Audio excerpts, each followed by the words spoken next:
right, hey everybody. Yesterday I posted a picture of the sofa I was on when I got shot. So someone asked me, what happened up until that time. Well, how it all got started, I'm going to just tell a small version of it. My husband at the time did not go to work that morning. And so I went ahead and went to work, dropped the children off, and when I got to work, maybe about 10:30, he called. He said he wanted to run some errands and would I come home at lunchtime and bring him the van. I had no reason not to take him the van. Like I said, we hadn't been arguing. We haven't, you know, wasn't having any problems. And so I just went across the hall and asked one of my friends, hey, can you take me home so that I can drop off the van? And she said, sure, I'm working on a report. Let me finish it up. And I told her that I would just go ahead of her and meet her. She could come and meet me there. So I did just that at lunchtime, and I got home. He was there. He was upstairs. I went upstairs. I changed shoes. We talked for a little while, and then we heard a horn blow. I peeked out the window, and he jumped off the bed, and he was like, well, who is that?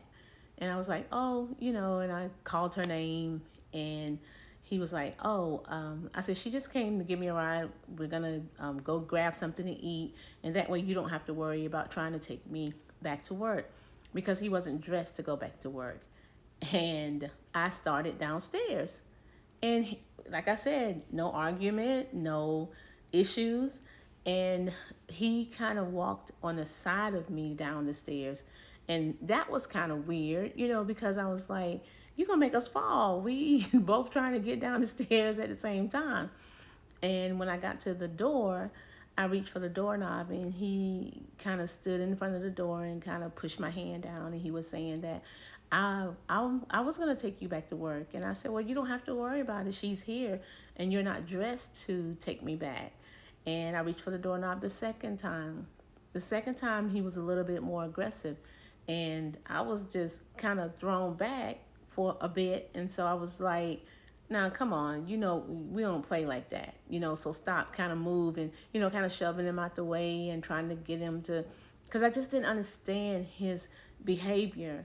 And now my girlfriend has gotten out of her car.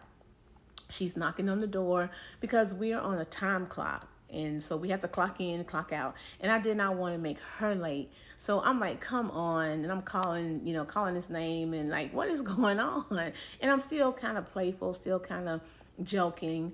And so I reached for the doorknob the third time, and she was on the outside of the door. And she was like, hey, come on, because she could hear us right there. We was right on the other side of the door.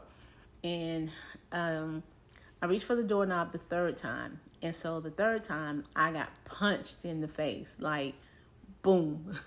and it knocked me back on my back in the kitchen, and I slid and hit, and my hands hit the blinds. So the blinds were going back and forth, back and forth. And so now my girlfriend, I could hear her screaming outside, because later when we did talk, she said, I thought he was in there beating you.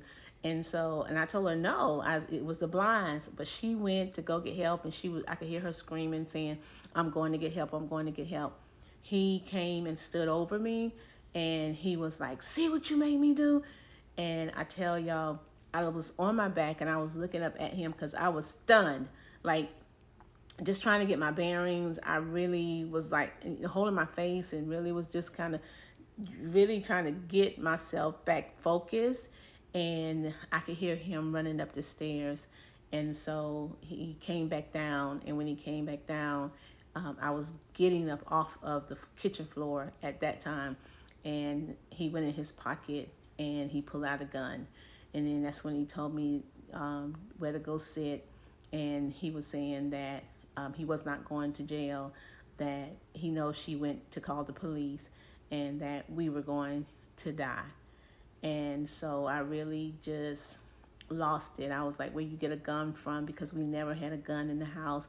And it really, really was the scariest time of my life. I never felt fear like that. And I never thought something so unexpected and it could happen in such a short period of time. And so that's how I ended up on the sofa. Him pointing the gun at me and telling me where to go, and when I did sit down, he went back and forth, and he was talking about killing himself, and then he was like, "I'm not going to jail. Like, I'm not going to jail. We're going to die today." And so that's where I was when that was the moment when everything in my life changed. I didn't know how much, and I didn't know what to expect.